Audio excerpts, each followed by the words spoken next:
వదిలేయాది.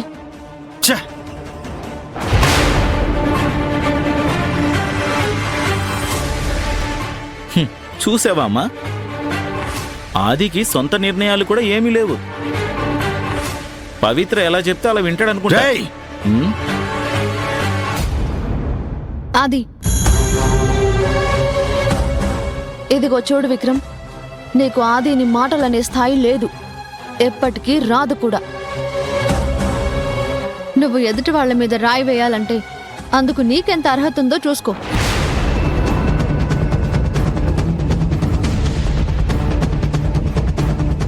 తిరిగి నేను కానీ ఆది కానీ ఏదైనా మాట్లాడితే నీ తల ఎక్కడ పెట్టుకోవాలో కూడా తెలియని మనిషి నువ్వు. అందాక తెచ్చుకోవడం నీకే మంచిది కాదు. ఏంటి, నా కొడుకే వార్నింగ్ ఇస్తున్నావా?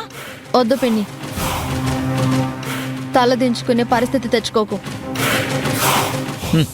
వదిలే అమ్మా, వాళ్ళతో మనకెందుకు. తిన్నాం, కూర్చో. అంతేలే, సిగ్గా ఎగ్గా తిను. అదే నువ్వు తినరా, తిను.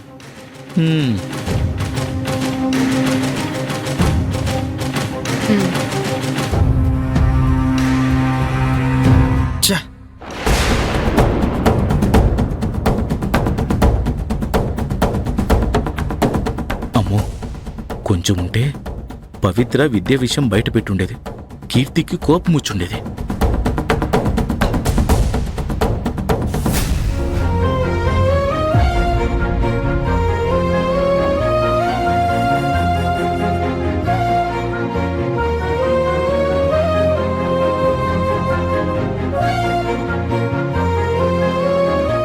సంజుతో మాట్లాడావా పవిత్ర? పెళ్లి చూపుల్లో ఎందుకలా చేసిందో నిలదీశావా? అడిగాను సీతమ్మ. కావాలనే పని కట్టుకుని ఆదిని హాక్ చేసుకుంది. అలా పిచ్చిగా ప్రవర్తించిందని సంజు మాట ద్వారా నాకు అర్థమైంది. చెప్పానా సీతమ్మ, తను చెప్పిన క్షమాపణ ఏడ్చిన ఏడ్పంతా నాటకం. పెళ్లి చూపులకు ఒప్పుకుంటే మనస్ఫూర్తిగా ఒప్పుకుంది అనుకున్నాను. మరీ అంత అసహ్యంగా ప్రవర్తిస్తుంది, పెళ్లి చెడుగుడుతుంది అనుకోలేదు. సీతమ్మ, జరిగిందేదో జరిగిపోయింది.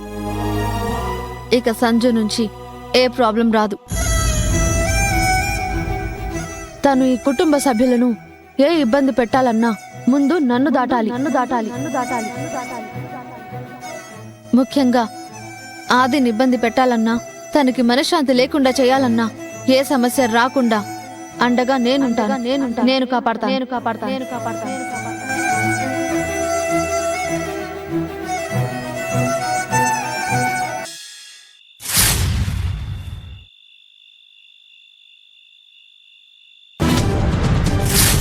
ఆదిని నీ మనసులో నుంచి తీసేయ్.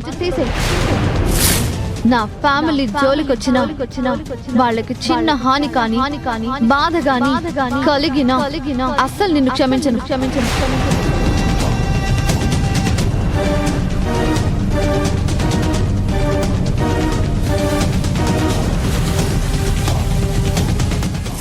ఇకపైన ఆదిని నీ వల్ల నష్టపోనివను, ఆది మనసు కష్టపడనివను.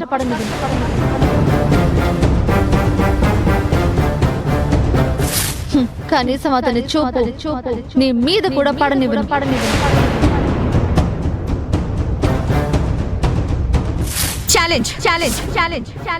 నువ్వు ఛాలెంజ్ అంటే నేను ఛాలెంజ్. కవి, నాకే ఛాలెంజ్ చేసి వెళ్తావా? నేను గేమ్ స్టార్ట్ చేస్తున్నాను. నేనేంటో చూపిస్తాను. నువ్వు తట్టుకోలేక గిలాగిలా కొట్టుకోవాలి.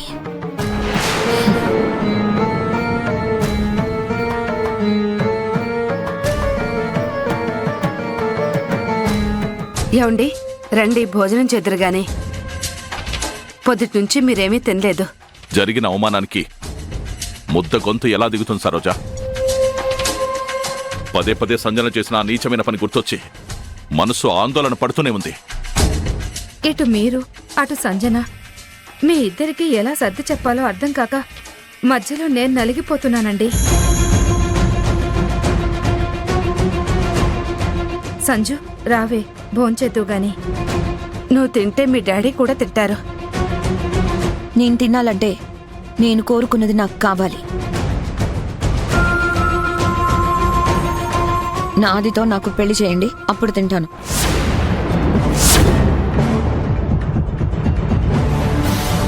పిచ్చా నీకు? జీవితం అంటే ఆటలు అనుకుంటున్నావా? కొద్దిసేపు మారాను, వేరే పెళ్లి చేసుకుంటాను అంటావు.